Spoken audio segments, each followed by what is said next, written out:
اینجا اتاق خبر بیلگی اکونومیک دانشمان لیگ است. صدا و تصویر ما را از استانبول دریافت می‌کنیم. بخش زندگی به روسرین اخبار و تحلیل بازارهای مالی ایران، جهان و رمزارزها هر روز ساعت 10 صبح به وقت استانبول، ساعت 10:30 به وقت تهران. با پایگاه خبری بیلگی اکونومیک دانشمان لیگ از بروزترین اخبار بازارهای مالی ایران و جهان آگاه شوید.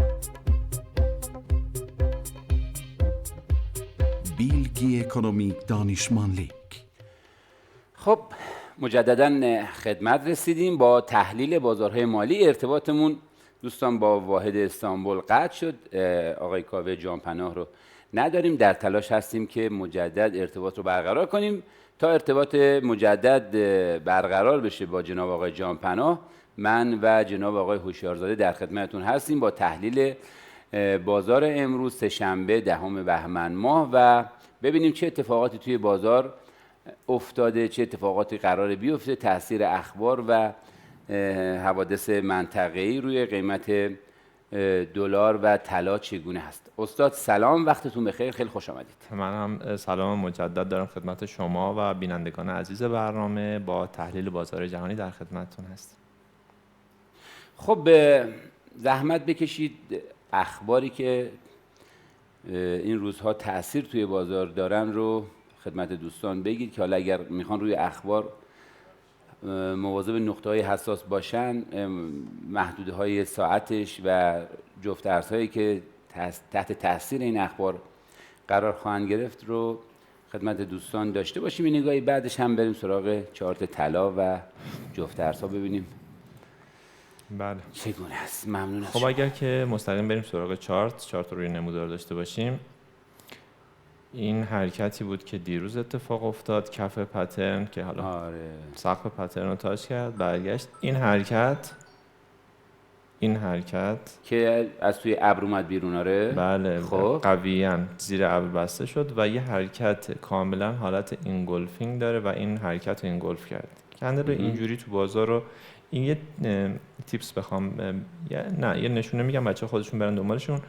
کندله که اینجوری تو بازار شکل میگیرن و اینجوری میشن، دنبال کنن جای دیگه ببینن چه نشونایی بهشون میده. این مورد ما وقتی که این حرکت شکل گرفته یک کمای کاملا نزولی داریم و این حرکت اینگولف شده، یه جوری از تو ایگنور شده تو بازار. یه حرکتی توی پترن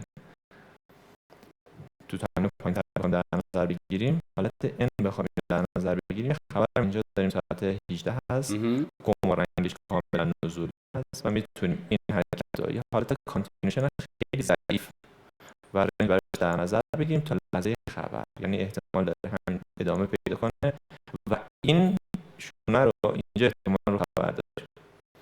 یعنی میتونه خبر چی باشه؟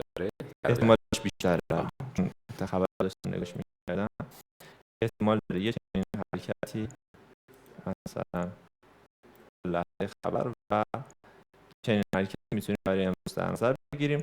اگر که اینجا خواستیم وارد معامله بشیم، اینجا فعلا توی این پترن تا زمانی که خارج نشده بای پترن، حالا تایم کوچیک‌تر خیلی تمیزتر در میاد تقریبا بایمون داریم. لحظه‌ای که دیدیم این نزدیک به خبر شد، اگر خواستیم سل بزنیم، ما البته خبر هست یه تحلیل کردیم، احتمال خطا هست، این نقاط خطوط حتی مقاومت احتمال ایگنور شدنش هم هست، به سمت بالا از اونجا بزنه یه بالا بعد از اونجا بریزه. نه ممکنه بله. اینو ممکن اصلا کانتینیوشن بشه با خبر اصلا بره بالا. این نقاط رو در نظر میگیریم که مقاومت قوی ترین مقاومت همین نقطه هست که اینجا تاچ شده و اینجا. این نقطه رو باید اگر خواستیم لحظه خبر با پندینگ اوردر یا خواستیم سل بگیریم که احتمالش 10% بیشتر از بای هست، اینجا استاپ لاسمون میذاریم اینجا به راحتی و سل و دقیقاً عکس این توی یورو اینا داره اتفاق میفته که داره میاد پایین و پایینا رو که این نقاطی بود که یه مقاومت بله اینم الگوی این داره باز شکل بله داره تشکیل میشه که این پتانسیلش رو به بالا هست. جی بی به همون شکل میاد زیر کما. این خطوط در خیلی ساده است. بازار معامله توی بازار جهانی اگه بدونید دارین چی کار میکنین به شدت ساده است. طلا رو نگاه نمیکنین، فعلا بهش چون قضیهش کاملا فرق میکنه و به همین سادگی فعلا تا تو پترن باش حرکت میکنیم و لحظه خبر یه دونه پندینگ اوردر، دو تا میتونیم با یاسل اصلا دو طرف رو در نظر بگیریم که احتمالاً تا اینجا میرسه حدوداً و اینجا اصلا یه نقطه پرایس اکشنی هم میشه براش در نظر گرفت که این نقطه رو اگر که دید تا این لحظه خبر میتونیم باش بای بگیریم. استاپ اون حداقل مدیریت سرمایه رعایت شده، ریسک ریوارد اون عالیه، تقریبا 1/4 میتونه باشه و بعد از اون بازم ادامه قضیه، یعنی پای چارت بشینیم راحت تمام این حرکت‌ها رو می‌بینیم. اگر که من با تریدرهای بزرگ دنیا در تماسم، تریدرهای بزرگ دنیا که معاملات هج فاند میزنن و اگر که تلفنی باشون صحبت نکنم، بعضی وقتا توی چت و بعضی وقتا حتی مطالبشون رو که میخونم، تریدرهای بزرگ دنیا هم گاهی وقتا چند تایی خطا میزنن و وقتی که خطا میزنی نباید ناامید بشی یا استراتژی تو از دست بدی. اون روز ممکنه صد خودت نباشی، یا هر دلیلی میتونه داشته باشه. اگر که چند تا خطا حتی پشت سر هم، دو سه تا خطا پشت سر هم زدین، چون مدیریت سرمایه‌تون رعایت شده هیچ اشکالی نداره و بعد روزهای بعد خیلی راحت برمیگردین رو استراتژی خودتون و به سودده میشین دیگه. خیلی راحته. کسانی که یکی دو تا خطا پشت سر هم میزنن نباید اصلا خودشون روی خودشون رو ببازن یا ارزششون رو عوض کنن یا استراتژیشون رو عوض کنن، بگم کجای کار مشکل داره، نگاه کنن ببینن یا فرداش. مخصوصا من خودم وقتی یه خطا میزنم فردا نگاش میکنم میبینم این خطا به خاطر تحلیلی استراتژیم نبوده، خستگی ذهنی میتونه باشه یا هر چیز دیگه.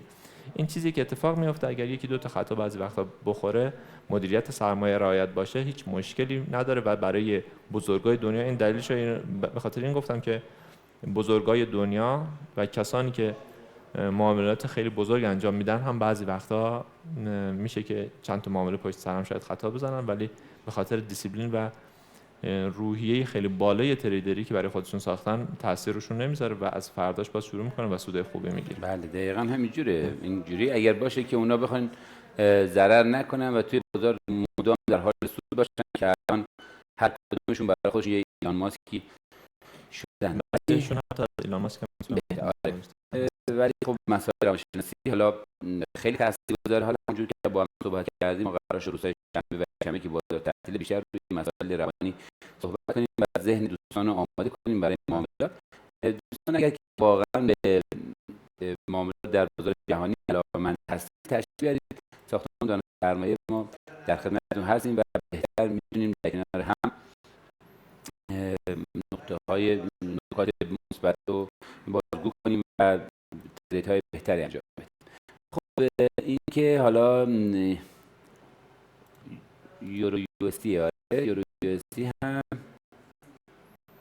دقیقاً من هم با شما موافقم که قیمت میتونه تا این خبر خودش رو به حمایتش برسونه تا همینجا و بعد از اینجا دوستان تدار یک بایی داشته باشن. از لحاظ ایچیموکو الان که قیمت داخل ابر زود میتونه از داخل ابر خارج بشه یا اینکه قیمت زمانی که وارد ابر میشه معمولاً نگه میداره قیمت رو؟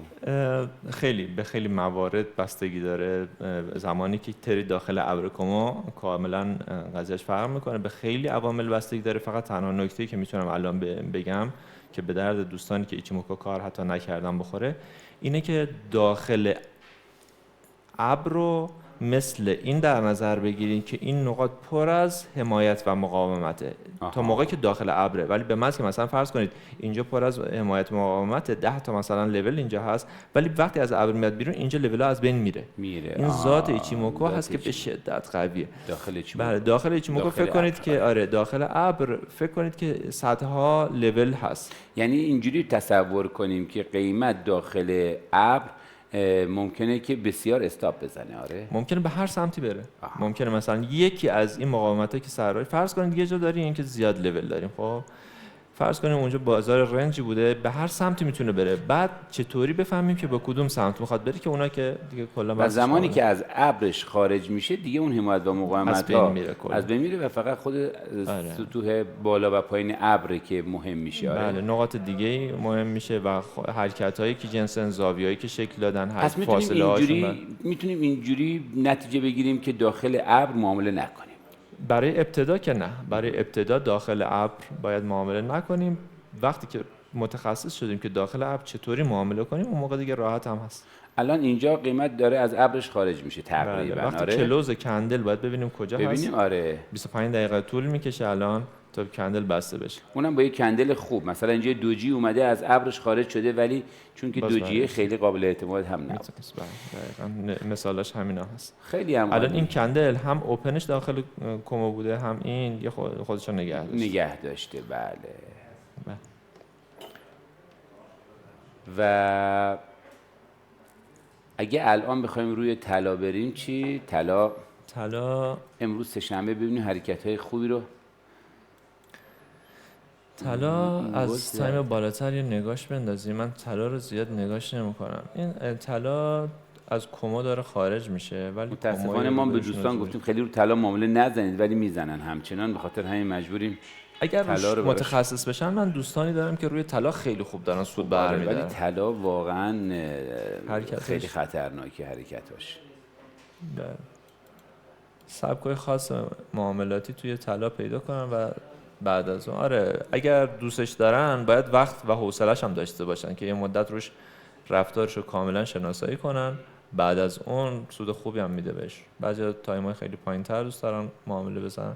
طلا نگاه کنین، این حرکتی که کرده، حرکت به شدت میتونه یه لحظه خالی کنه رو به پایین. سقف خودش رو هم اینگلف کرده. آره بله، سقفای این معمولا توی همچین لحظه هایی که میخواد خالی کنه روی پایین یه ایگنور میزنه به سمت بالا و بعد این خبر هم داره. همون خبر آمریکا تاثیرگذار احتمالاً میتونه تا اون لحظه. خبر ساعت چنده؟ 4:30 17 است 5 اون لحظه خودش رو بالا بکشه و بعد بله. این حالا ما پیش بینیمون برای خبر اینه که خبر خوب بیاد برای آمریکا. ممکنه خبر بد بیاد و کلا برعکس بشه. اون دیگه یه احتمال. ولی چون معامله خوبی میشه، ریسک به ریواردش خیلی عالی میشه، تقریبا 1 به 3 و 4 میشه. به خاطر این میتونیم، اشکالی هم نداره حتی اگه حد ضررمون هم اینجا خورد، ما اینجا استاپمون خیلی کمه نسبت به سودی که میتونیم بگیریم. یه معامله معقول میشه و پرایس اکشنی داره، اینو نشون میده. کومو داره، اینو نشون میده. همین تقریبا آره میتونه اینجا سل داشته باشه. اگر زمانی تحلیل روش فکر می‌کنیم خود یا شما که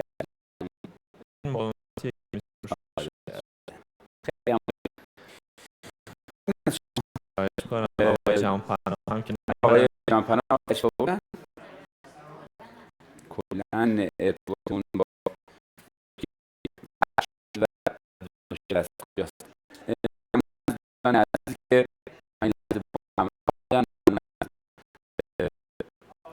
استودیو شیراز و همچنین استودیو استانبول که 2-3 ساعتی هست به خوبی مشغول هستن. دوستان خسته نباشید بهشون میگیم. امیدواریم که همیشه موفق باشن. جناب استاد شاهزاده اگر که صحبت خاصی نداری تا با دوستان خداحافظی کنید. نه خواهش میکنم. تا فردا. خدا نگهدار. خدا نگهدار. سلام، حالتون چطوره؟ همیشه میخواستم موانعی که سر راه هم هست رو بردارم تا بتونم به یه درآمد خیلی خوب برسم. تا اینکه یکی از دوستان پیشنهاد داد همایش آنلاین رایگان شرکت دانا سرمایه رو ببینم. توی این همایش با جناب آقای جهاد برزگر که مدرس برجسته بورس هستن آشنا شدم.